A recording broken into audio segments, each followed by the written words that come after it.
وبركاته. إن الحمد لله نحمده ونستعينه ونستهديه ونستغفره ونعوذ بالله من شرور أنفسنا ومن سيئات أعمالنا. من يهده الله فلا مضل له ومن يضلله فلا هادي له. أشهد أن لا إله إلا الله وحده لا شريك له وأشهد أن محمدا عبده ورسوله. يا أيها الذين آمنوا اتقوا الله وقولوا قولا سديدا يصلح لكم أعمالكم ويغفر لكم ذنوبكم ومن يطع الله ورسوله فقد فاز فوزا عظيما. الحمد لله الذي بنعمته تتم الصالحات. ربنا آتنا من لدنك رحمة وهيئ لنا من أمرنا رشدا. اللهم آت نفسي تقواها وزكيها وأنت خير من زكاها أنت وليها ومولاها. Alhamdulillah, syukur pada Allah Azza wa Jalla kerana dengan rahmat dan juga limpah kurnia yang Allah Subhanahu wa taala berikan, dapat kita sama-sama berada dan berkumpul dalam majlis ilmu yang mulia pada malam ni. Dan insya-Allah sambungan kita daripada Al-I'tiqad Imam Asy-Syafi'i rahimahullahu taala yang ditulis oleh Syekhul Islam Ali bin Ahmad Al-Hakkari rahimahullah.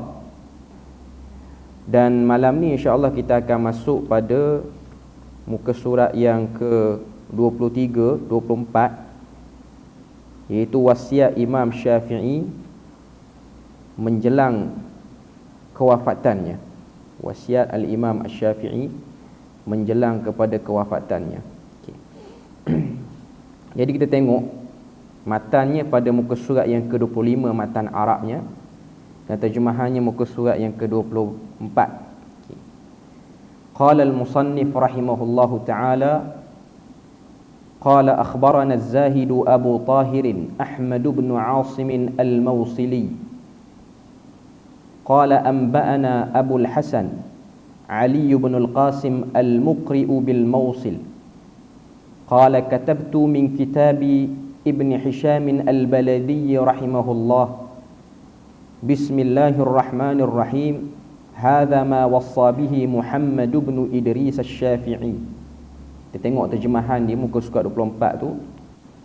Berkata pengarang rahimahullahu taala telah mengkhabarkan kepada kami Az-Zahid Abu Tahir Ahmad bin Asim Al-Mawsili, dan telah mengkhabarkan kepada kami beliau berkata Abu Al-Hasan Ali bin Al-Qasim Al-Muqri telah menuliskan, telah memberitahu kami di Mawsil. Mawsil itu nama tempat di Iraq hari ini. Okay. Beliau berkata, aku telah menulis sebahagian surat Ibn Hisham Al-Baladi, semoga Allah merahmati beliau, dengan nama Allah yang Maha Pemurah lagi Maha Mengasihani. Inilah wasiat Muhammad bin Idris Asy-Syafi'i. Ini permulaan kepada sanad yang nak cerita pada kita apa pesanan ataupun wasiat Imam Syafi'i bila mana dia ni nak wafat. Okay. Kemudian muka surat 25 matan Arab dia tu, dia ada huruf ha dalam kurungan. Huruf ha dalam kurungan tu ialah satu kaedah yang digunakan oleh para ulama hadis, ringkasan kepada perkataan at-tahwil. At-tahwil maksud dia apa? Perpindahan dari satu sanad ke sanad yang lain. Kalau kita baca kitab hadis, kitab Sahih Bukhari, Sahih Muslim ataupun mana-mana kutubus sittah, kita jangan ingat ha tu dia saja-saja letak. Itu ialah kaedah ringkasan penulisan sanad oleh para ulama hadis. Ha tu ringkasan kepada tahwil. Dia macam na tu. Muka surat 25 tu, kau tengok baris yang paling atas sekali yang bahasa Arab tu, akhbarana az-Zahid Abu Tahir Ahmad bin Asim al-Mawsili. Na tu kita dah sebut sebelum ni, kita baca dengan amba'ana. Kita baca dengan amba'ana. Itu ialah ringkasan, cara para ulama dia ringkaskan. Tahwil ni maksud dia apa?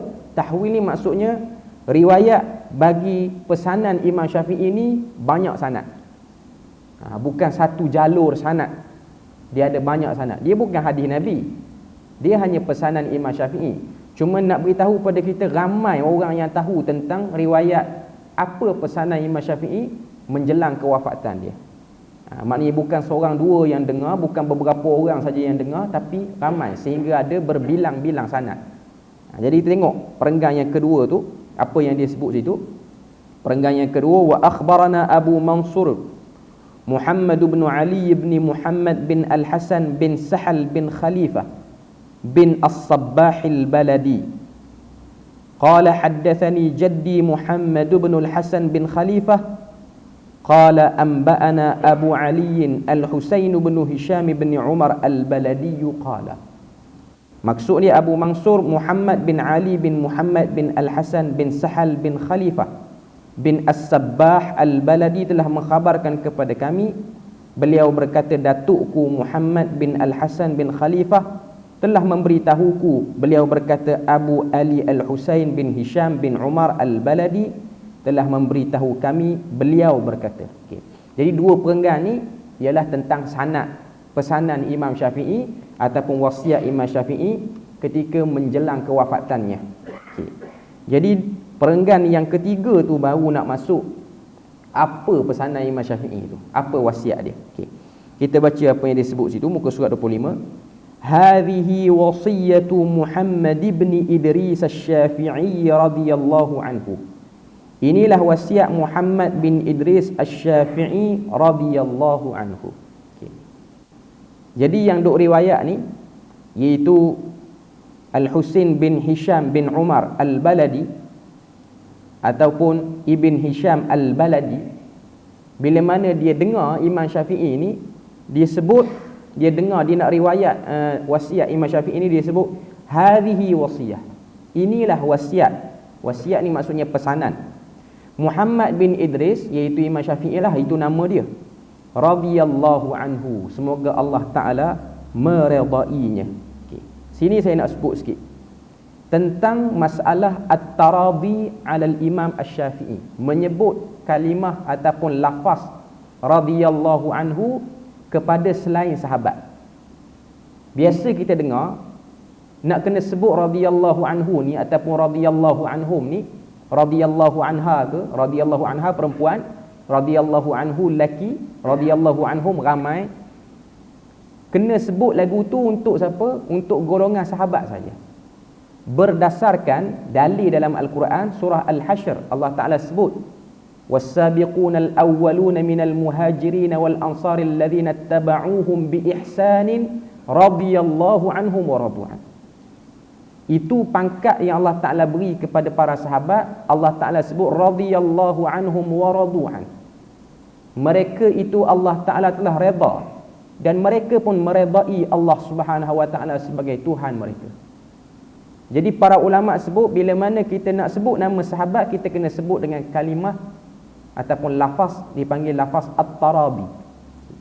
Tiba-tiba dalam matan kita ni dia letak lafaz tu kepada bukan sahabat, sebab Imam Syafi'i bukan sahabat. Sahabat ni siapa?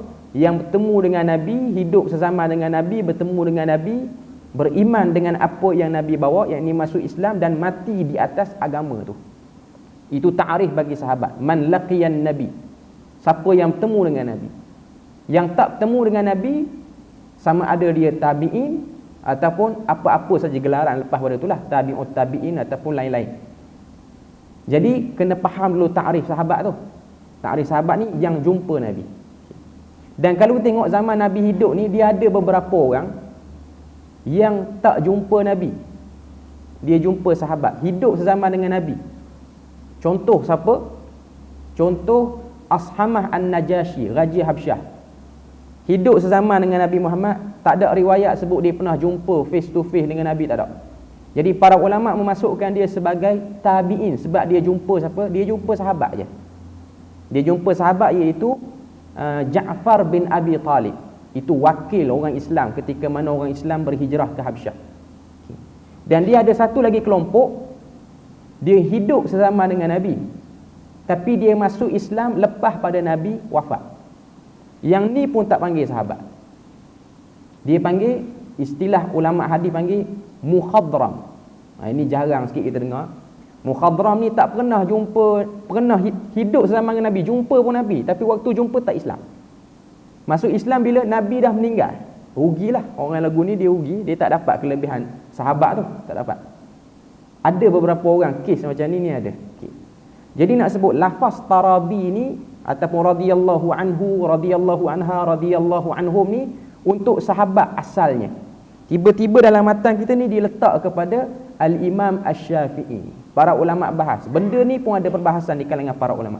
Boleh tak nak letak lafaz ni kepada bukan sahabat?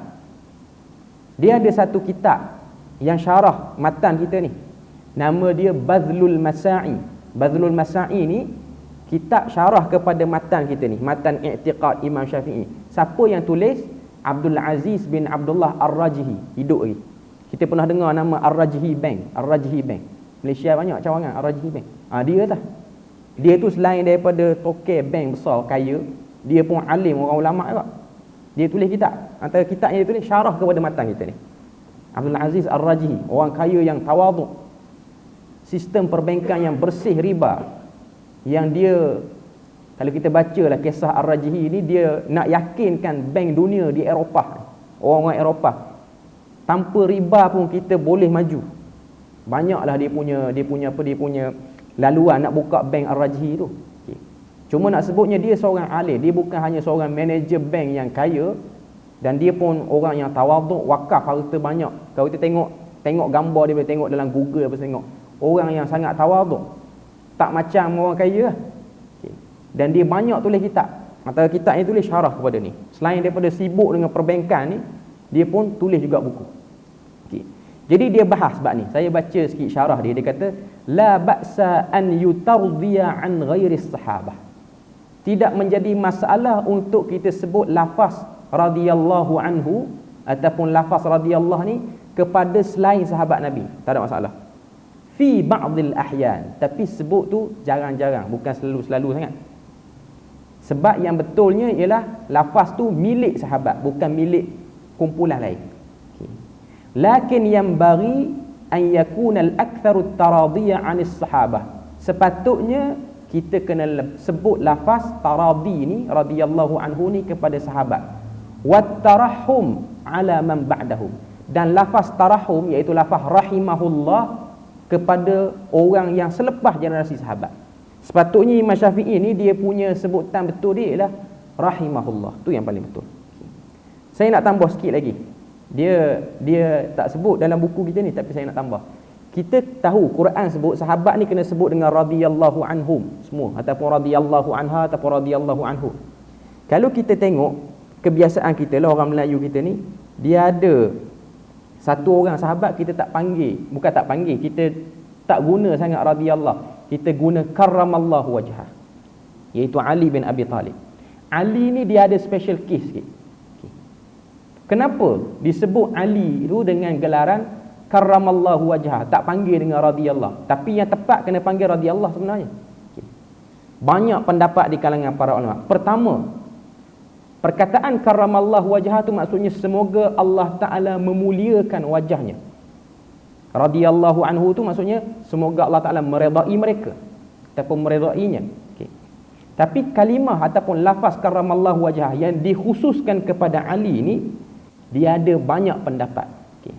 Kalau kita pernah dengar dan orang yang pernah baca bab ni, dia akan tahulah antara sebab-sebabnya yang disebutkan oleh seorang tokoh dalam bidang akidah juga, iaitu Al-Imam As-Safarini.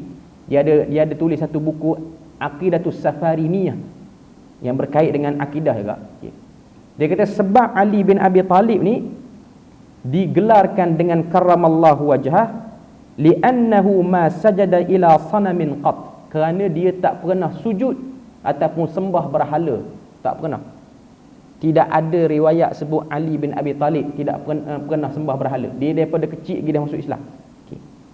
Tapi kalau kita tengok, bukan Ali seorang je yang tak pernah sembah berhala. Kalau kita cek, ada lagi sahabat lain yang tak pernah sembah berhala tapi tak dipanggil dengan karramallahu wajhah. Antaranya Abu Bakar As-Siddiq, tak panggil dengan gelaran karramallahu wajhah. Dia tak ada riwayat yang kata dia pernah sembah berhala. Ramai lagi lah. Okay. Itu yang pertama. Riwayat yang pertama ni yang kata sebab tu Ali digelar dengan karamallahu wajhah ni, riwayat tu dhaif, kurang kuat. Okay. Yang kedua, dia kata sini kerana Ali tu tidak pernah lam yattali' 'alal 'aurati qat, tak pernah tengok aurat dia sendiri ataupun aurat orang, tak pernah tengok. Aurat dia ni maksud dia apa? Kemaluan dia, tak pernah tengok. Yang ni pun pendapat ni dhaif sebab dia, kita boleh fikir dengan logik lah, macam mana satu orang dia tak pernah tengok kemaluan dia. Dia nak buang hajat lagu mana, dia basuh kat mana, tak perhati. Dan dia nak beramal dengan hadis Nabi tentang fitrah. Nabi kata 5 daripada fitrah. Nabi kata potong kuku fitrah, kerat kuku fitrah, berkhatang fitrah, potong bulu ari-ari fitrah, lepas tu buang ataupun cabut bulu ketiak ni fitrah. Ada satu lagi Nabi sebut mandi fitrah. 5 tu mustahil sahabat tak beramal dengan sunnah ni. Jadi kalau dia nak beramal dengan sunnah, buang ataupun cukur bulu hari-hari ni, kita kena tahu zaman tu dia bukan pisau cukur macam zaman kita. Pisau cukur zaman kita ni safety tinggi dah. Dulu pisau macam orang duk khatang tu, pisau tu khatang zaman dulu. Jadi kemungkinan bahaya tu kalau tak tengok memang terjadi. Okay. Jadi riwayat tu sangat dhaif juga. Okay. Yang ketiga kata sebab apa Ali dipanggil dengan karamallahu wajhah? Sebab Ali ni muka dia biasa, dia kulit gelap. Dia keturunan Quraisy tapi dia kulit gelap. Syiar A'lam An-Nubala, Imam Az-Zahabi sebut Ali ni orang yang pendek, tubuh dia gempal. Dia bukan gemuk tapi dia gempal. Lepas pada tu dia tu kulit gelap. Dan wajah dia tak menarik sangat. Sebab tu panggil dengan karamallahu wajah. Riwayat tu pun kurang kuat. Riwayat yang paling kuat, taklah kuat sehingga sahih, tapi bolehlah dia punya perawi dia tu boleh diterima, iaitu digelarnya Ali bin Abi Talib dengan karamallahu wajah ni sebab berlaku pertelingkahan sahabat selepas kewafatan Uthman. Selepas kewafatan Uthman ni berlaku keadaan kucak-kacir di kalangan para sahabat nak cari siapa pembunuh Uthman. Dan pada waktu tu keluar satu kelompok Khawarij yang jenis suka lawan pemerintah. Dia dah lawan Uthman lagi. Lepas pada tu dia teruskan lagi lawan Ali. Dengan sebab keluar kumpulan Khawarij ni, Khawarij dia tak boleh terima Ali bin Abi Talib jadi khalifah. Dia telah sebut satu perkataan yang nak memburukkan Ali. Dia kata qabbahallahu wajha, Allah Ta'ala burukkan muka kamu. Dia kata pada Ali bila mana dia tahu Ali dibai'ah sebagai khalifah. Okay. Dan pada waktu tu kumpulan yang melampau pada Ali yang kita panggil sebagai Syiah, mereka telah lawan kata-kata tu dengan dia orang sebut karramallahu wajhah. Jadi situ sejarah dia mari. Okay. Sebab tu para ulama dia sebut gelaran karamallahu wajhah ni asal daripada perbuatan melampaunya golongan yang pro Ali. Tapi salah tak nak sebut lagu tu pada Ali? Hukum asal tak salah lah. Tapi yang paling afdal ialah radhiyallahu. Bukanlah nak kata sebut tu jadi Syiah, tak pun. Cuma nak kata sini bahawasanya nak bagi tahu sejarah asal dia dulu. Okay. Yang betulnya ialah sahabat ni semua sebut radhiyallahu anhu ataupun radhiyallahu anhu. Okay. Jadi nak sebut pada Imam Syafi'i boleh atau tidak? Boleh. Hatta para ulama kata nak selawat pada bukan Nabi pun boleh. Sebab ada satu hadis yang diriwayatkan oleh Imam Muslim. Ada satu orang sahabat nama dia Ibn Abi Aufa ataupun nama betul dia Alqamah bin Harith. Dia ni datang daripada satu kabilah masuk Islam. Dia punya usaha nak Islamkan ayah dia sehingga ayah dia masuk Islam. Lalu ayah dia bila mana masuk Islam, ayah dia bagi duit yang berupa zakat untuk bagi kepada Nabi. Jadi Ibn Abi Aufa ni dia bawa zakat tu pergi jumpa Nabi.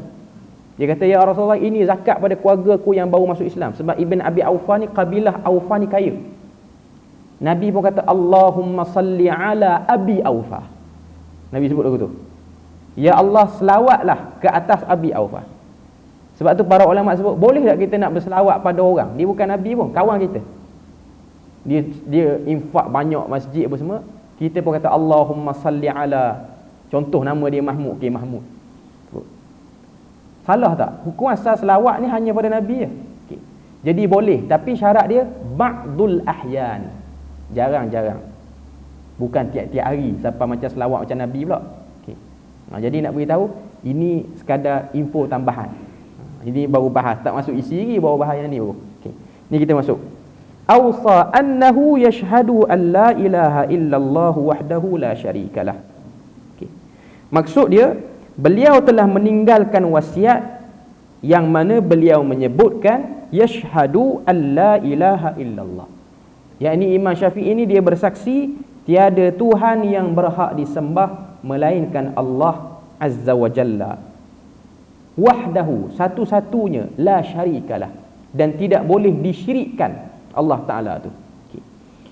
Kata para ulama syarah kepada wasiat Imam Syafi'i ini, dia kata awsa annahu yashhadu annahu la ilaha illallah, yakni yuqirru wa ya'tarifu annahu la ma'buda bihaqqin illallah.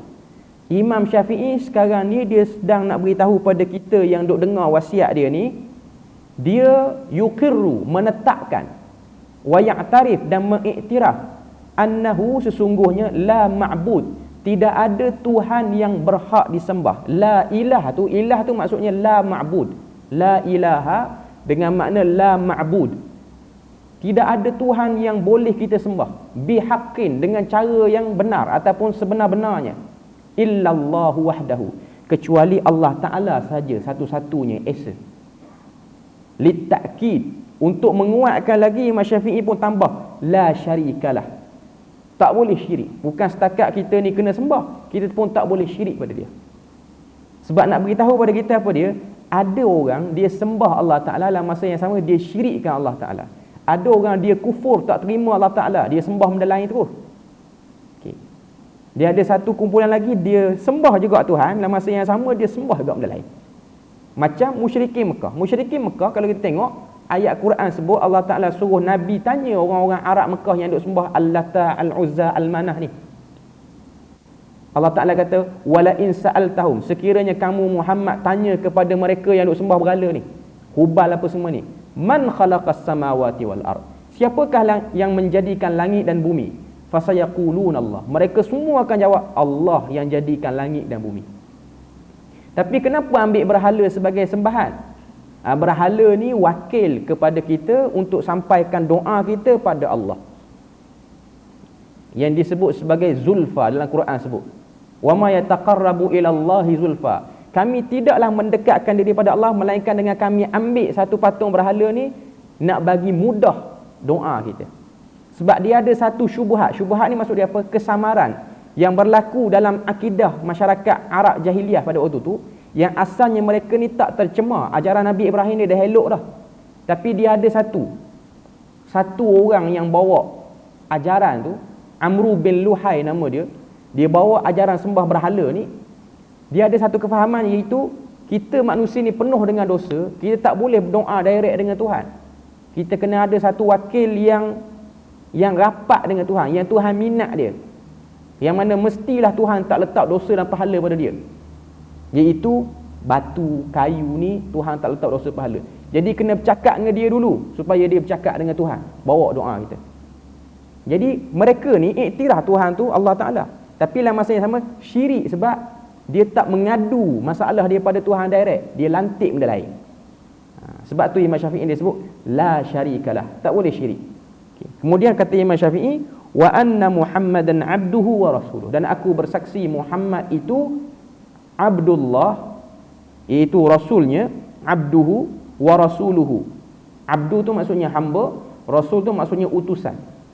Okay, maksudnya nak beritahu pada kita, Imam Syafi'i dia nak sebut pada kita kedudukan makam Nabi Muhammad ni, dia seorang manusia yang bertaraf hamba, tapi beza kita dengan Nabi Muhammad ni, walaupun kita hamba, Nabi Muhammad pun hamba, Nabi Muhammad itu rasul. Yuha ilayya, diberi wahyu pula pada dia. Beza kita hamba ni, kita hamba biasa, kita bukan rasul, kita tak terima wahyu. Jadi nak beritahu kita makam kenabian ataupun makam nubuwah dia panggil, supaya kita tak lajak lebih macam orang Kristian, dia pergi kepada mengangkat Nabi Isa pada makam ketuhanan, sehingga anggap Nabi Isa tu macam Tuhan juga. Nabi Muhammad dia bukan Tuhan. Sebab tu dalam Quran Allah Ta'ala suruh Nabi Muhammad ni sebut pada kaum dia, ma indi khazainul ghaib, aku tidak mengetahui perkara gaib kecuali yang Tuhan beritahu saja. Yang aku tak tahu, aku tak tahu. Maknanya bukanlah Nabi tu seperti mana sebahagian orang duk ingat Nabi Muhammad ni tahu benda gaib macam Allah Ta'ala juga tahu benda gaib. Nabi Muhammad cuma tahu pada benda yang Tuhan beritahu. Tak semua benda juga Nabi tahu. Okay. Kemudian dia sebut situ, wa annahu yu'minu billahi wa malaikatihi wa kutubihi wa rusulihi la nufarriqu baina ahadin min rusulih. Okay. Dalam bahagian ni kata Imam Asy-Syafi'i, wa annahu yu'minu billah wa malaikatihi, dan sesungguhnya aku beriman kepada Allah dan para malaikatnya dan kitab-kitabnya dan rasul-rasulnya. La nufarriqu baina ahadin min rusulih, dan kami tidak membeza-bezakan di antara rasul-rasul yang Tuhan utus tu. Okay. Kata para ulama, apa maksud perkataan ni? Dia kata hadhihi min usulil iman. Inilah daripada perkara-perkara usul dalam bab keimanan. Fa awsa bi annahu yu'minu billahi rabban wa ilahan wa ma'budan bil haqq. Dan dia telah berpesan pada kita, Imam Syafi'i ini, bahawasanya untuk dia dan juga kita yang dengar wasiat dia ni, supaya beriman dan yakin Allah Ta'ala itu Rabb. Rabb ni maksud dia apa? Pencipta, pentadbir. Kita pernah dengar perkataan murabbi. Murabbi kita terjemah sebagai guru. Dia mai pada perkataan Rabb.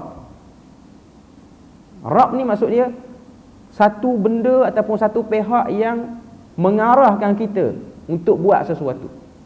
Guru ni dia satu orang yang beritahu benda betul, benda salah. Okay. Tapi guru ni dia bukanlah ilah, dia bukan Tuhan yang boleh disembah. Okay.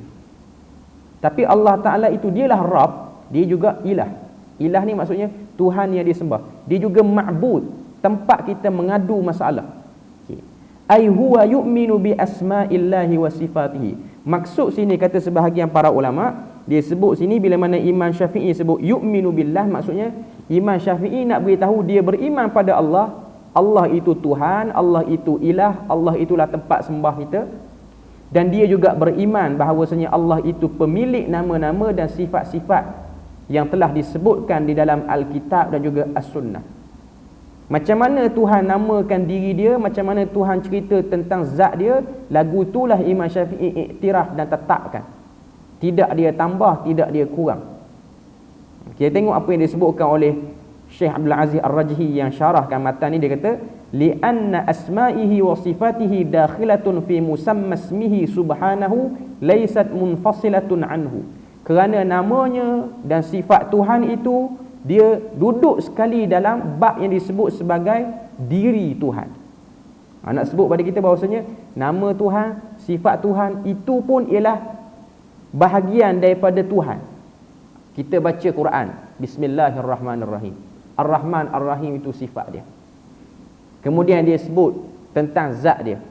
Dia sebut tentang di mana keberadaan dia. Dia sebut tentang apa yang ada pada diri dia, daripada kita sebut sebagai ayat-ayat mutasyabihat. Okay. Jadi nak beritahu pada kita, itu semua sekali itu kita kena terima, dan ia bukanlah benda yang berpisah pada Tuhan. Sebab apa nak kena terang sampai begini semua ni? Okay. Sebab zaman Imam Syafi'i, kita kena tahu Imam Syafi'i ni dia pernah melalui satu zaman dia dituduh sebagai Syiah pun ada, dan yang kedua dia dituduh sebagai Mu'tazilah pun ada. Khalqul Quran ni, kata Quran makhluk. Dan dia pun dituduh ada bias sikit Jahmiyah. Jahmiyah ni saya dah sebut, Jahmiyah ni dia cuma terima Tuhan dalam hati, percaya tasdik Tuhan tu ada, tapi kita tak perlu tunjukkan perilaku sebagai hamba Tuhan, tak perlu. Cuma kita ni tahu Tuhan tu ada, cukup.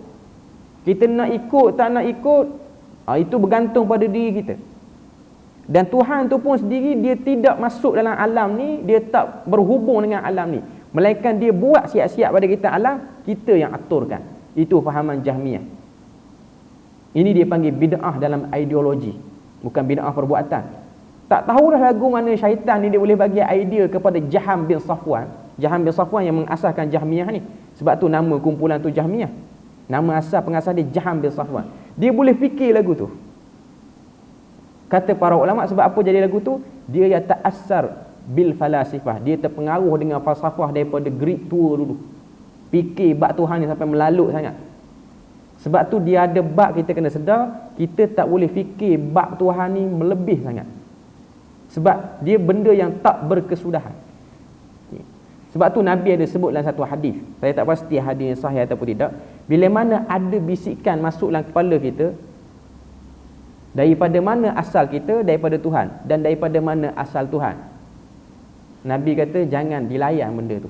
Sebahagian riwayat kata bila mana datang benda tu, gambaran tu, utful ala yasarika thalathan. Nabi kata buat isyarat ludah ke arah kiri sebanyak 3 kali. Sebab tu bisikan syaitan yang dahsyat. Dia mari kepada kita ni rasa nak fikir Tuhan. Dan kalau kita tengok sebahagian besar manusia yang berfikir tentang Tuhan, dia tak berjumpa dengan jawapan.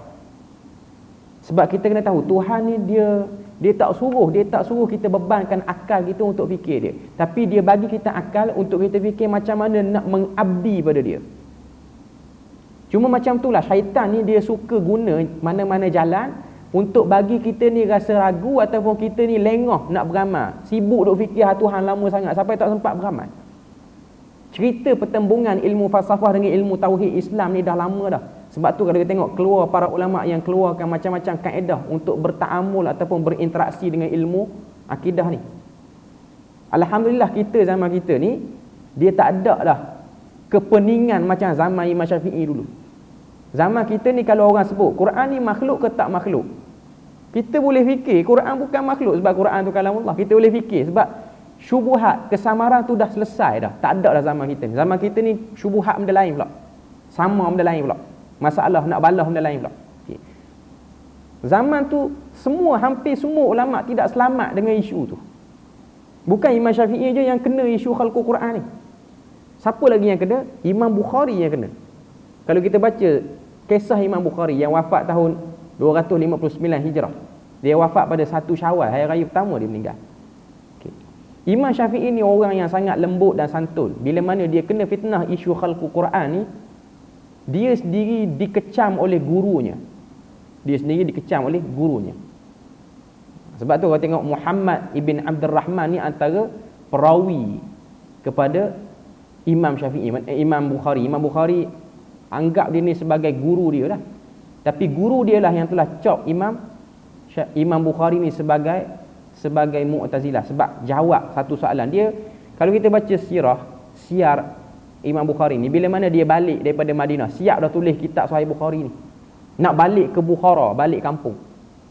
Orang duk dengar cerita Imam Bukhari ni balik, orang bangga, ni anak watan, anak kampung kita ni tulis kitab yang hebat, berguru dengan seorang tokoh yang hebat, Ishaq bin Rahawai, tulis kitab. Bila mana dia balik, kata Imam Az-Zahabi, hampir 2 marhalah orang menyambut dia tepi jalan. Tuan-tuan boleh bayang 2 marhalah berapa? 80 km. Orang duduk tepi jalan tunggu Imam Bukhari balik.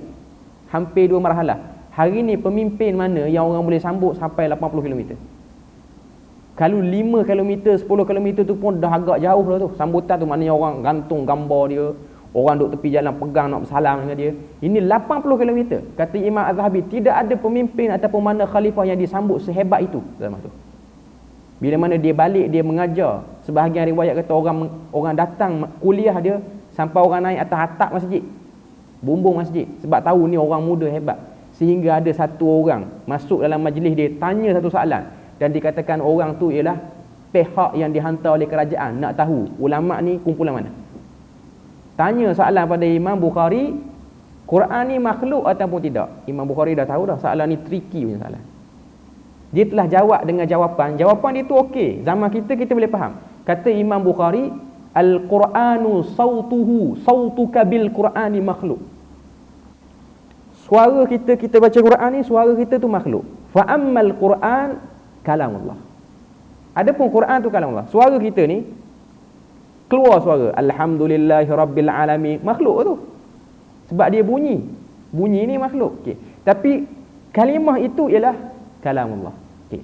Jadi dia punya, saya guna istilah SB yang mari tu dia dengar nak letak geng mana, dia macam pening.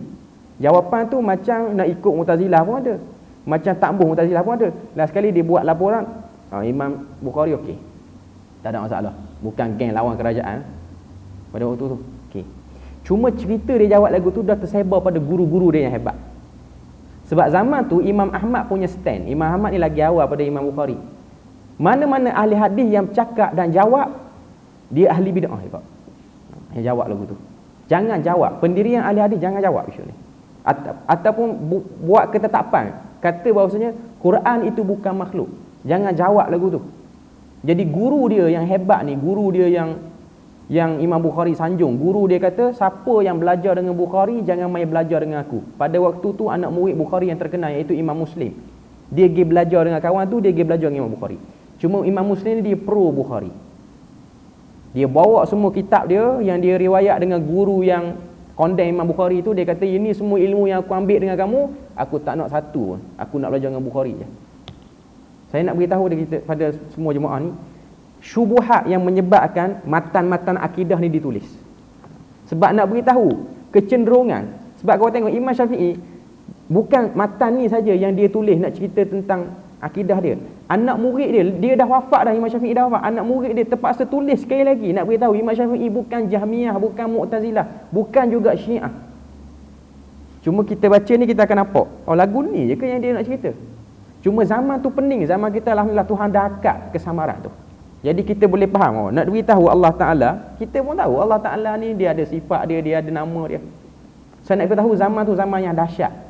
Zaman yang sangat dahsyat. Dan Imam Bukhari kalau kita tengok, agak lamalah dia kena tuduhan tu, sehingga guru dia telah masuk, bukan kata guru dia, ulama hadis yang duduk tempat lain pun dhaifkan Imam Bukhari dengan sebab jawapan Imam Bukhari. Dan Imam Bukhari ni telah berada dalam buangan, dia tak boleh mengajar, banyaklah halangan yang dia terima, termasuk gubernur sendiri pun halang dia, sehinggalah Allah Ta'ala takdirkan Imam Bukhari mati dalam keadaan dia terhalang, dia tak boleh ajar. Dan lepas pada tu 200-300 tahun baru terangkat balik Sahih Bukhari ni, nak beritahu perjuangan. Tapi Imam Bukhari dengan guru dia yang kecam dia tu, dia tak pernah hina. Sebab tu orang tanya kepada Imam Bukhari, kenapa kekalkan nama kawan tu yang kata kamu Mu'tazilah tu. Dia kata dia marah aku isu lain, tapi benarnya dia dalam riwayat hadis Nabi, kita iktiraf. Dia memang orang yang benar. Ini adil, ulama yang adil, ulama yang tawadhu. Okey. Kita sambung. Wa malaikatihi. Sesungguhnya Imam Syafi'i nak kata sini, aku beriman kepada Allah dan para malaikat. Okey. Malaikat ni apa dia? Malaikat ni makhluk Allah Azza wa Jalla, dan ianya menjadi usul iman yang kedua dalam rangkap kita ni ataupun dalam matan kita ni.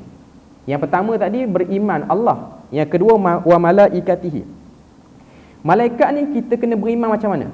Allah tu kita tahulah, kita beriman dia sebagai Tuhan, sebagai tempat kita sembah, dan dia ada nama-nama, ada sifat-sifat dia yang dia sebut dalam Al-Quran ataupun melalui lisan Rasul. Kita kena terima semua. Kita tak boleh takwil, tak boleh orang kata apa, ubah ejah yang berkaitan dengan diri Tuhan, tak boleh. Okay. Kemudian yang kedua kata Imam Syafi'i wa malaikatihi, dan aku juga beriman dengan para malaikat. Macam mana? Al-imanu bil malaikati wa annahum min alimil ghaib. Beriman dengan para malaikat dan meyakini malaikat ini ialah daripada makhluk Tuhan yang berada di alam ghaib. Dia bukan berada di alam zahir, bukan berada yang kita nampak dengan mata kepala, tak ada. Dan mereka ni kata para ulama, annahum ashkhasun wa zawatu mahsusatun tas'udu wa tanzilu wa tara wa tadhhabu wa taji'u wa tukhatibur rusul. Dia sejenis makhluk yang mempunyai bentuk tubuh, dan dia ni ialah makhluk yang ada mahsusah, perasaan dan panca indera. Dia boleh naik, dia boleh turun, dia boleh pergi, dia boleh terbang, dan dia boleh berkomunikasi dengan para nabi. Itu yang kita nak tahu dengan malaikat ni. Dan malaikat ni pula berdasarkan hadis yang diriwayatkan oleh Al-Imam Muslim, Nabi kata dia diciptakan daripada nur, iaitu cahaya. Nabi kata khuliqatil malaikatu min nurin, malaikat diciptakan daripada cahaya. Wa khuliqal jannu min marijin min nar, dan jin itu diciptakan daripada api. Dia bukan api betul sebenarnya jin ni. Marij ni maksud dia apa? Api tu yang atas tu, yang ujung tu, yang keluar bunga api tu. Situ penciptaan jin sebenarnya. Wa khuliqa Adam mimma wusifa lakum, dan Adam diciptakan daripada apa yang dah pernah aku sebut, Nabi kata, iaitu daripada tanah. Quran pun sebut benda tu. Okey. Dan malaikat ni dia ada keistimewaan, kedudukan dia sangat dekat dengan Allah Azza wa Jalla, dan Allah Taala iktiraf malaikat ni la ya'sunallah. Mereka tak akan pernah bermaksiat. Sebab tu antara benda yang kata apa, yang menjadi isu dalam isu malaikat ni ialah cerita Harut dan Marut. Kan? Cerita Harut Marut ni dia ada dua version. Satu version yang sahih, satu version Israiliyat yang ada problem sikit situ. Saya cerita version Israiliyat dulu. Kita baca Quran kan, surah Baqarah ni, wattaba'u ma tatlu syayatinu ala mulki Sulaiman wa ma kafara Sulaiman walakinna syayatina kafaru yu'allimuna an-nasa as-sihra wa ma unzila 'alal malakaini bi Babila Harut wa Marut. Quran sebut. Okey. Cerita tentang dua malaikat nama Harut Marut. Saya nak sebut, kita dengar cerita ni kita ada problem nak beriman dengan malaikat kalau kita dengar riwayat Israiliyat. Riwayat Israiliyat kata bila mana selesai saja, bila mana Allah Ta'ala ni dah hantar manusia atas muka bumi ni, riwayat saya ringkaskan. Jadi malaikat duk tengok manusia ni duduk atas muka bumi dahsyat, buat kerosakan, bunuh satu sama lain. Jadi malaikat ni dia tengok manusia, dia kata teruk manusia. Tuhan bagi nikmat bukan main lagi, akal lagi Tuhan bagi. Boleh dia melakukan maksiat pada Tuhan. Jadi Allah Ta'ala kata kepada malaikat, kamu tak tahu, kalau kamu jadi manusia baru kamu tahu teruknya. Jadi para malaikat ni dia rasa dia, orang kata apa, dia macam salah, dia macam buat perbincangan lah, ni riwayat Israiliyat lah. Buat perbincangan sama-sama dia. Allah Ta'ala beri kepada para malaikat ni, kalau kamu nak tahu susah jadi manusia, pilih mana-mana kumpulan kamu, aku akan hantar ke bumi, dan dengan perasaan manusia, iaitu dengan ada hawa nafsu. Okay. Jadi malaikat ni buat mesyuarat bincang, lantik dua orang, Harut Marut. Hantar Harut Marut ni, letak dalam Harut Marut ni, dia punya perasaan tu ada hawa nafsu. Jadi Harut dan Marut ni turun atas muka bumi, dia pun beramal dengan amal soleh apa semua, sehinggalah dia jumpa dengan satu orang perempuan. Maka perempuan tu pun telah ajak dia, saya mudah ceritalah, ajak dia minum arak apa semua sampai bunuh orang apa semua, dan akhirnya dia berzina dengan perempuan tu. Maka para malaikat pun kata, oh lagu tu punya jadi manusia dahsyat ah. Tak boleh kata manusia ni. Okey. Itu riwayat Israiliyat. Jadi apa yang kena pada dua malaikat tu, digantung antara langit dan bumi. Naik ke langit pun tak, turun ke bumi pun tidak. Okey. Penghinaan pada malaikat. Okey. Kalau kita baca riwayat ni, dia kontradik dengan ayat Quran, dia berlawan dengan ayat Quran. Sebab Quran kata malaikat ni jenis tak maksiat pada Tuhan. Ni tiba-tiba cerita Harut Marut ni dia buat maksiat. Quran kata tak maksiat. Bila mana Quran kata tak maksiat, maknanya sekali dengan Harut Marut dalam tu. Sebab Tuhan tak kecualikan Harut dan Marut tu. Rupa-rupanya versi yang sahih, Harut dan Marut ni dia bukanlah diletakkan hawa nafsu. Dia ni ialah dua orang malaikat yang Allah Ta'ala hantar atas muka bumi untuk menyerupai manusia dan beritahu manusia tentang bahaya ilmu sihir. Tu ya sebenarnya. Ajar pada manusia ilmu sihir ni bahaya. Jadi manusia pun tanya, manusia yang duduk di Babylon, sebab ayat tu sebut bi Babila Harut wa Marut. Babil tu maksudnya Babylon di Iraq. Jadi manusia ni duduk tanya, apa benda sihir tu? Okey, sihir ni lagu ni. Dia pun ajar sihir. Sihir jenis lagu ni, sihir tafriq. Dalam Quran tu sebut. Dan antara sihir yang paling kuat ialah yufarriqunan nas, yufarriquna bainal mar'i wa zawji. Sihir yang menjauhkan antara suami dan isteri, dipanggil sihir tafriq. Pisah suami isteri. Okey. Jadi malaikat tu duk ajar. Malaikat tu kata, kami ni ujian kepada kamu. Kami ajar bukan suruh ikut, kami ajar suruh berwaspada. Kami ajar ni suruh berwaspada. Bukan suruh jadi ahli sihir pula lepas pada ni. Tapi yang duk dengar kuliah malaikat tu salah faham. Dia dapat ilmu sihir, dia sihir orang. Harut Marut tak ada salah dalam isu tu. Harut Marut cuma menjalankan tugas Tuhan, ajar pada manusia tentang jenis-jenis sihir yang bahaya. Sebab tu kalau kita tengok, kalau tuan-tuan semua boleh cari dalam internet ni, dia ada satu orang tokoh ruqyah, nak kata dunia pun boleh kot, Syekh Wahid Abdul Salam Bali. Dia ni orang Mesir tapi sekarang duduk di Qatar. Kalau tak Qatar pun di Turki. Dia ada anak murid dia di Malaysia ni, Ustaz Syarahan Syafi'i tu. Okey. Tapi Ustaz Syarahan tu tak semua juga dia ikut yang Wahid Abdul Salam Bali tu. Tapi betul lah kalau orang tanya dia berguru tak dengan kawan tu, memang betul dia berguru dengan kawan tu. Okey. Okay. Cuma dia tak ambil semua, dia ambil juga yang dia berguru dengan orang lain. Okay. Tapi kita bukan nak cerita syarahan Syafi'i tu lah. Okay. Nak cerita pada kita bahawasanya Syekh Wahid bin Salam Hadi dia ada tulis buku Wiqayatul Insan. Dah terjemah dalam bahasa Indonesia, dah ada terjemah. Okay. Dalam buku tu dia kata antara cara nak berubat orang ni, nak jadi peruqyah yang sejati, peruqyah yang betul-betul boleh ruqyah orang, kita kena pandai ilmu sihir dulu. Bila mana seorang peruqyah ni dia belajar ilmu sihir, dia tak tahan, dia nak test sihir tu problem dia. Asal dia nak jadi perubatan Islam, tapi dia tak sabar, dia ada sihir tu, dia test sihir tu, dia jadi ahli sihir. Jadi sebab tu ruqyah yang betul-betul nak belajar tu, dia kena faham jenis-jenis sihir. Dan memang sihir yang paling ampuh ialah sihir tafriq. Sebab tu sebahagian riwayat kata Nabi yang turun ayat Qul a'udzu birabbin nas dengan Qul a'udzu birabbil falaq tu, ialah Nabi kena sihir dengan seorang lelaki Yahudi nama dia Labid bin A'sam. Para ulama cuba cari sihir apa yang kena pada Nabi ni. Dia cari rambut Nabi, dia ikat-ikat, dia pintar, dia letak dalam perigi. Sihir yang kena pada Nabi kena sihir lama mana? 6 bulan Nabi kena sihir. Macam mana Nabi kena? Dua pendapat. Para ulama kata yang pertama tafriq, yang kedua takhyil. Takhyil ni macam mana? Nabi jadi khayal. Nabi rasa macam dah salat, rupanya tak salat lagi. Aisyah pernah tegur Nabi, kenapa tak pergi masjid? Sahabat duk tunggu. Nabi kata bukan dah salat ke? Nabi jadi lupa. Dan ada setengah keadaan tu Nabi tak selesa duduk dengan setengah isteri. Nabi rasa macam tak berapa nak balik rumah kawan tu. Saya nak cerita sini apa? Nabi kena. Cerita Nabi kena. Sehingga turunlah kepada Nabi ni dua malaikat duk beritahu kena apa pada lelaki ni. Dia tak turun macam Jibril beritahu, wahai Muhammad kamu kena sihir. Malaikat seorang duduk di kepala Nabi, seorang duduk di kaki Nabi. Yang di kepala, yang di kaki tanya soalan pada yang di kepala. Kenapa pada lelaki ni? Yang di kepala kata matbub, dia kena sihir. Sihir apa? Sihir daripada lelaki nama dia Labid bin A'sam. Siapa yang buat? Bukan Labid buat, anak dia buat. Anak perempuan. Sebab tu kalau kita baca surah Al-Falaq, Qul a'udzu birabbil falaq min syarri ma khalaq wa min syarri ghasikin idza waqab wa min syarrin naffatsati fil 'uqad. Dan daripada kejahatan ahli sihir perempuan yang telah meniup pada simpulan-simpulan. Maksud ayat tu nak beritahu pada kita kecenderungan untuk buat sihir tafriq ni dia mari pada kecemburuan perempuan. Bukan nak kata orang perempuan ni suka sihir orang. Kalau kita baca surah Maidah, yang suka curi tu Tuhan kata lelaki suka curi barang orang. Okay. Cuma yang suka sihir orang ni dia mari kecenderungan rasa tak selesa tengok kawan tu bahagia. Jadi Labid bin A'sam dia ada anak-anak perempuan ni yang pandai sihir. Dia Yahudi ni memang terkenal dengan sihir.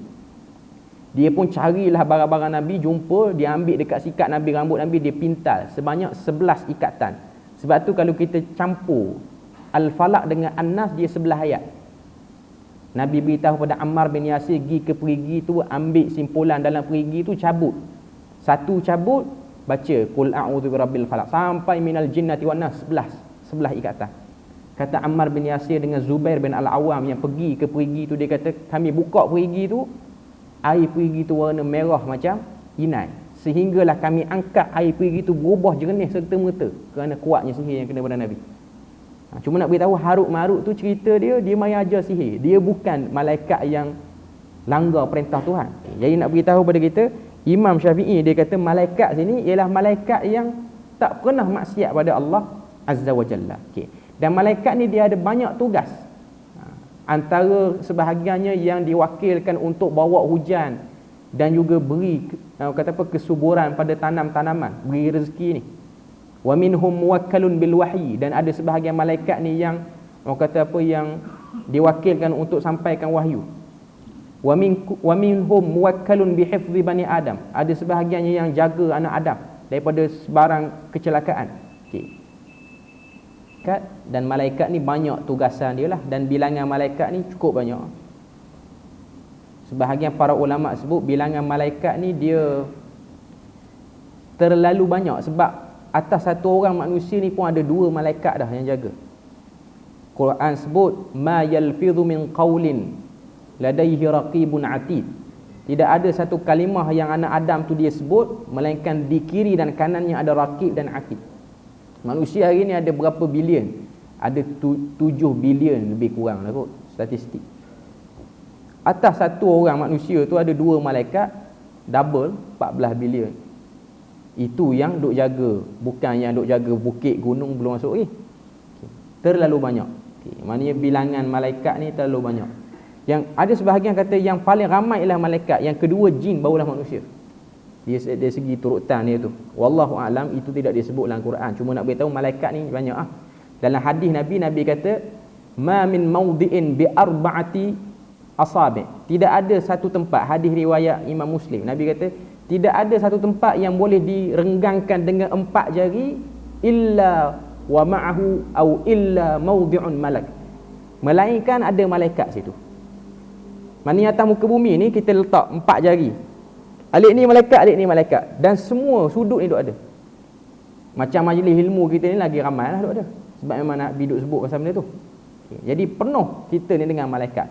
Dan kita kena beriman malaikat ni dia ada mahsus. Mahsus ni maksud dia apa? Kelemahan dan perasaan. Malaikat dia ada benda yang dia tak suka. Apa yang dia tak suka? Nabi kata, tak suka rumah yang ada gambar, rumah yang ada anjing. Tak masuk. Adakah malaikat tu terlalu lekeh sampai takut sangat anjing tu? Kata malaikat besar, sayap saja boleh tutup sebelah bumi, anjing pun takut. Ada orang cakap aku tu. Itu bukan nak kata malaikat takut anjing, dia tak suka. Dia boleh tampar orang anjing tu kalau dia nak. Okay. Cuma nak beritahu dia kata, dia bukan nak sebut dia takut anjing, dia tengok kita macam kita tengok anjing tu kita lari. Okay. Cuma dia ada benda yang dia tak suka. Dia macam syaitan. Dia ada part yang dia tak boleh nak pergi, iaitu azan. Kata Imam Malik, bila mana syaitan ni dengar azan, Imam Malik riwayat hadis dalam kitab dia Muwatta, bila mana syaitan dia dengar azan, dia akan lari sejauh mungkin pada kawasan yang tak dengar azan. Fa'alaihi durat, dalam keadaan terkentut. Bukanlah dia tu hancur bila mana dengar azan, cuma dia tak suka. Macam kita bukan takut dengan seorang, kita tak suka, jadi kita larikan diri. Lari tak suka tu bukan maknanya dia lemah dan dia penakut ataupun dia tu tak kuat untuk lawan benda tu. Cuma dia panggil sebagai mahsus. Dia ada benda yang dia suka dan ada benda yang dia tak suka. Okay. Kemudian wa kutubihi, dan juga kitab-kitabnya, iaitu kitab-kitab yang disebut dalam Al-Quran tu sendiri, iaitu 4 buah kitab. Bermula dengan kitab Zabur yang diturunkan oleh Allah kepada Nabi Daud. Kemudian seterusnya kitab Taurat yang diturunkan kepada Nabi Musa, dan seterusnya kitab Injil yang diturunkan kepada Nabi Isa, dan yang terakhir ialah kitab Al-Quran yang diturunkan kepada Nabi kita Muhammad sallallahu alaihi wasallam. Dan kita kena beriman dengan kewujudan keempat-empat buah kitab ni, dan kita kena pegang yang mana? Kena pegang yang paling latest, iaitu Al-Quran. Sebab Al-Quran ni Allah Ta'ala dah sebut musaddiqan lima baina yadayhi minal kitab. Quran ni dia membenarkan semua kitab-kitab yang dah terdahulu. Sebab tu ada riwayat Umar Al-Khattab, dia pernah pegang lembaran daripada Injil, pegang depan Nabi. Tengok Nabi duk tengok, dia duk baca lembaran tu. Nabi kata, apa yang kamu baca? Dia kata suhuf, lembaran-lembaran daripada kitab terdahulu, suhuf Taurat ataupun suhuf Injil. Okay. Tapi dalam riwayat kata ianya ialah petikan daripada Taurat, Old Testament lah, orang Kristian ini disebut. Okay. Okay. Ataupun Talmud yang dipegang oleh orang-orang Yahudi ini. Okay.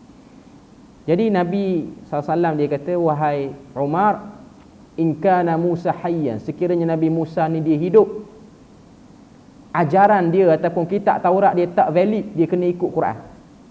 Maksudnya Nabi nak beritahu pada Umar, tak payahlah duk sibuk baca Taurat tu, baca, fokus pada Quran ni dulu. Bukanlah makna kata jangan peduli langsung kitab tu, cuma nak beritahu kedudukan kitab tu. Dan kita juga kena beriman adanya suhuf. Suhuf ni selain pada kitab, 4 buah kitab lah, tak diketahuilah berapa bilangan suhuf ni. Cuma Quran sebut, kita baca surah Al-A'la kan, ayat terakhir, suhufi Ibrahim wa Musa. Antara Nabi yang dapat suhuf ni Ibrahim dan juga Musa. Musa dapat Taurat dan dapat juga suhuf. Berimanlah benda tu ada. Dan yang dijaga dengan rapi ialah Quran. Yang lain tu terdedah kepada penyelewengan ataupun pemalsuan. Okay. Wa rusulihi, dan rasul-rasulnya, la nufarriqu baina ahadin min rusulih, dan kami beriman, aku beriman kepada rasul-rasul, dan juga aku tidak membezakan di antara satu rasul dengan rasul yang lain. Okay. Jadi Imam Asy-Syafi'i dia nak beritahu pendirian dia terhadap rasul ni, dia beriman semua rasul yang Allah Ta'ala sebut dalam Quran. Allah Ta'ala kata, faminhum man naqsushum alaih, Di antara rasul-rasul itu ada yang kami kisahkan, wa minhum man lam yaqsushum, dan di antara mereka kami tak beritahu. Bilangan para nabi dan rasul, ada satu hadis riwayat pada Abu Sa'id Al-Khudri. Nabi kata bilangan para nabi, para rasul, para nabi ini 124,000 orang. Dan bilangan para rasul 300 berapa belah, ada riwayat kata 313 dan beberapa riwayat lah. Okey. Nak sebut pada kita bahawasanya bilangan nabi dan rasul tu ramai. Cuma yang diketahui dalam Quran 25 orang. Yang datang daripada Bani Israel dan Arab. Jadi boleh jadi tak akan ada nabi daripada bangsa lain, boleh jadi dengan bilangan yang ramai tu. Cuma Quran tak highlight yang tu. Sebab Quran nak highlightkan yang penting-penting saja. Jadi kita beriman dengan nabi dan rasul, dan pendirian kita tak bezakan nabi dan rasul ni. Kita kata Nabi Muhammad ni nabi akhir zaman, dan kita terima semua nabi-nabi. Kita beriman dan kita percaya nabi ni dengan nabi yang lain dia panggil mutadamin. Saling ada hubungan kait antara satu sama lain. Sebab tu bila mana berlaku peristiwa Isra' dan Mi'raj, antara benda yang Tuhan suruh dan programkan nabi ialah pertemuan dengan nabi-nabi lain. Ada. Nak beritahu pada kita apa? Hubungan nabi dengan Nabi Muhammad tu dah ada sampai pada Ibrahim, sampailah kepada Nabi Adam. Nabi cerita pada para sahabat, Nabi kata aku jumpa Nabi Isa di langit sekian, dan aku melihat Nabi Isa ni wajah dia paling serupa dengan wajah Urwah bin Mas'ud, seorang sahabat Nabi. Nabi kata Urwah bin Mas'ud ni rambut dia, Nabi Isa ni rambut dia lurus. Kamu nak tengok Nabi Isa, tengok Urwah bin Mas'ud. Dan aku berjumpa dengan datukku iaitu Ibrahim, dan kamu nak tengok muka Ibrahim, tengoklah muka aku, kata Nabi. Sama. Dan Nabi jumpa Nabi Yusuf alaihi salam. Nabi kata Allah Ta'ala telah beri kepada Yusuf ni nisfun minal jamal, separuh daripada kecantikan ataupun kesempurnaan. Sebab tu para ulama dia ada selisih sikitlah pendapat ni. Nabi Muhammad dengan Nabi Yusuf mana lagi smart? Okay. Pendapat yang kuat mengatakan Nabi Yusuf, sebab memang jelas Nabi sebut lagu tu. Okay. Tapi bukanlah bila mana kita sebut Nabi Yusuf smart kita rasa Nabi Muhammad tak berapa smart. Hakikatnya semua Nabi ni ada kesempurnaan lah. Sebab Nabi ni dia memiliki kesempurnaan. Dia perlu orang yang ada, orang kata apa, haibah, ada credibility untuk jadi seorang Nabi tu. Okay. Cuma antara yang paling kemas tu ialah Nabi Yusuf. Kecantikan Nabi Yusuf telah menjadi fitnah pada waktu kecilnya. Waktu dia muda, bukan kecil lah, maknanya waktu dia remaja. Sehingga dia kena fitnah dengan Zulaikha apa semua tu. Dan kecantikan dan ketampanan Nabi Yusuf tu menjadi haibah. Haibah ni maksudnya orang nampak tu orang rasa segan dengan kedudukan.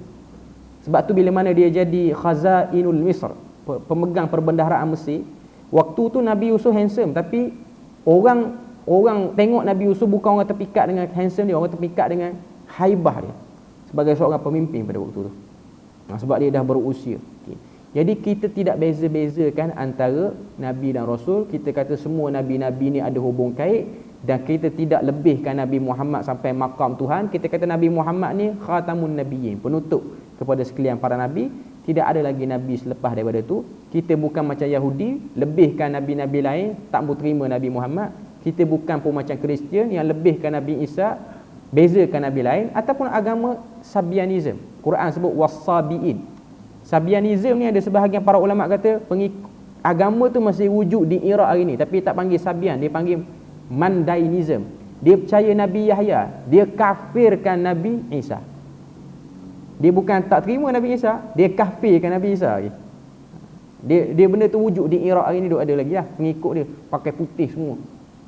Itu boleh carilah, itu perbandingan agama. Cuma nak beritahu kita Islam kita terima semua sekali. Okey.